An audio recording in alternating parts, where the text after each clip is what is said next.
Pemirsa, Anda masih bersama kami di Metro Siang. Universitas Indonesia menyampaikan bahwa pembekuan status akademik 16 mahasiswa yang diduga melakukan kekerasan seksual merupakan langkah administratif preventif yang diambil untuk menjaga integritas proses pemeriksaan serta melindungi seluruh pihak yang terlibat. Rekomendasi pembekuan sementara ini jadi bagian dari langkah lanjutan dalam memastikan proses pemeriksaan berjalan optimal, objektif, dan berkeadilan. Ke-16 mahasiswa terduga yang melakukan kekerasan seksual dinonaktifkan dalam periode 15 April sampai tanggal 30 Mei 2026. Dan selama masa penonaktifkan, para terduga tidak diperkenankan mengikuti seluruh kegiatan pendidikan dan proses belajar mengajar, termasuk perkuliahan, bimbingan akademik, maupun aktivitas lain yang berkaitan dengan kegiatan akademik. Mereka juga tidak diizinkan berada di lingkungan kampus kecuali untuk kepentingan pemeriksaan oleh Satgas PPK atau keperluan tertentu yang bersifat mendesak dan tidak dapat ditunda dengan pengawasan dari universitas. Universitas juga memberlakukan pembatasan terhadap keterlibatan para terduga pelaku kekerasan seksual dalam kegiatan organisasi kemahasiswaan.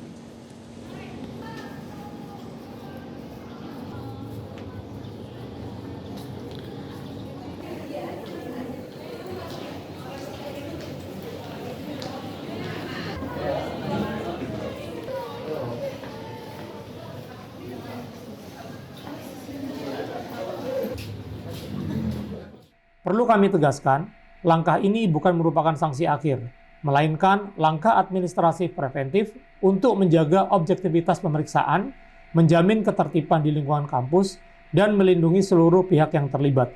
Kami juga menegaskan bahwa seluruh proses investigasi sepenuhnya merupakan otoritas dan kewenangan Satgas PPK UI. Satgas PPK UI adalah mekanisme yang bekerja secara independen, sesuai prosedur dan berdasarkan regulasi yang berlaku. Karena itu, proses ini tidak dapat dan tidak boleh diintervensi oleh siapapun. Kami mengajak seluruh pihak untuk menghormati proses investigasi yang sedang dijalankan Satgas PPK UI sampai tuntas, serta tidak membangun spekulasi yang dapat mengganggu integritas pemeriksaan. Pemirsa, beberapa waktu terakhir publik gempar dengan dugaan kasus kekerasan seksual secara verbal yang terjadi di lingkungan kampus Universitas Indonesia. Kemudian Anda ingat selang beberapa hari setelahnya terungkap pula ada seorang dosen di Universitas Padjadjaran yang juga terjerat hal serupa. Ada pula lagi pemirsa, rekaman mahasiswa ITB yang menyanyikan lagu berlirik vulgar. Dan semuanya ini viral di media sosial.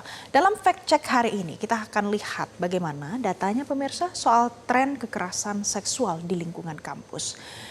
Jadi pemirsa, ada tren yang kemudian kita ambil angka ini dari data yang ditunjukkan dalam beberapa tahun terakhir soal kekerasan seksual di lingkungan kampus alias dalam lingkup akademik.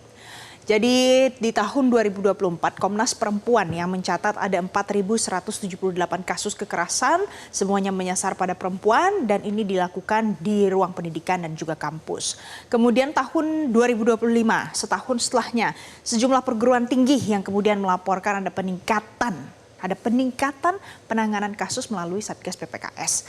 Kemudian di tahun ini 2026 Komnas Perempuan dan Catahu 2025 yang dirilis bulan Maret kemarin itu mencatat kekerasan seksual mencapai 37,51% dari seluruh pengaduan yang terverifikasi. Jadi totalnya adalah sepertiga dari seluruh pengaduan yang diterima.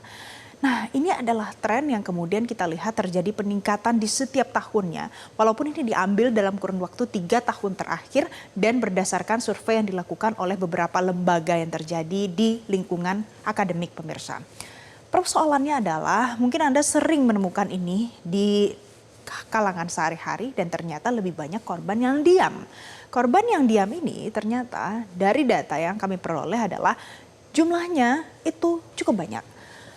77% dosen itu mengatakan kalau kekerasan seksual pernah terjadi di kampus. Ada 77% dosen yang mengonfirmasi hal ini. Ini adalah survei yang dilakukan oleh Kemendikbud tahun 2020.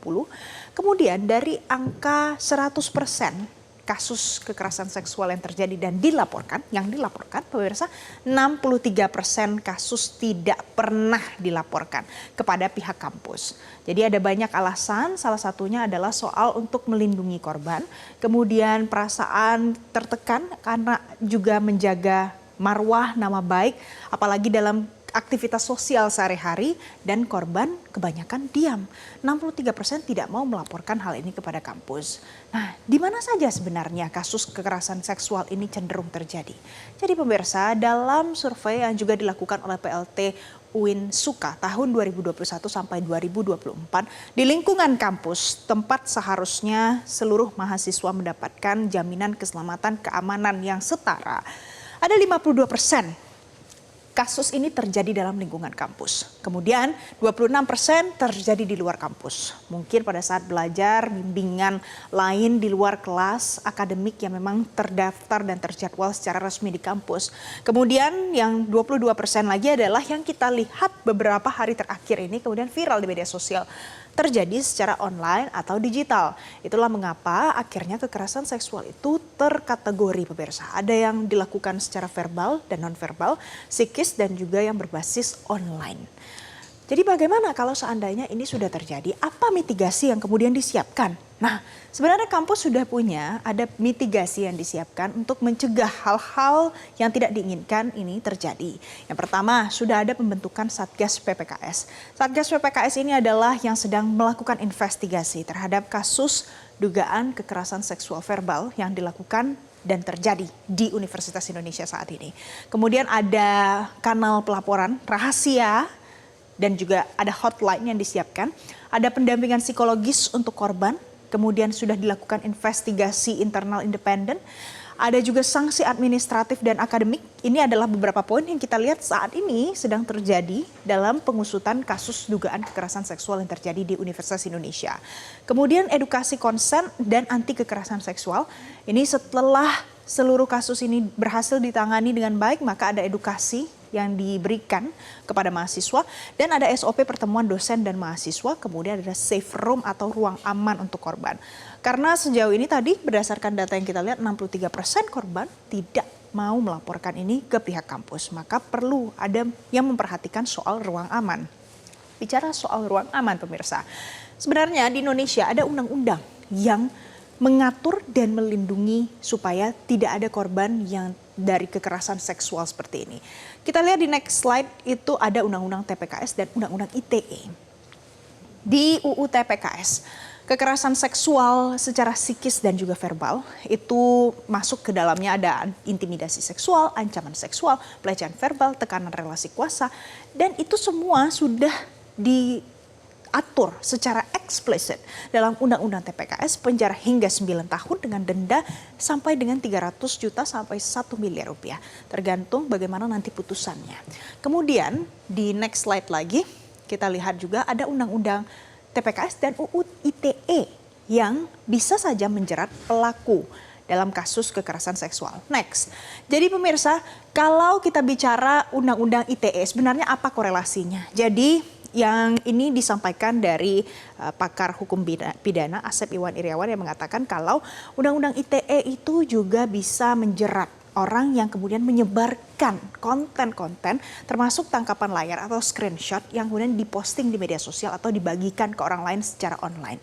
Di next slide kita lihat, nah jadi intinya Undang-Undang ITE juga melindungi korban dari penyebaran informasi ini secara luas secara online. Nah ini dia pemirsa, kekerasan seksual online atau KBGO.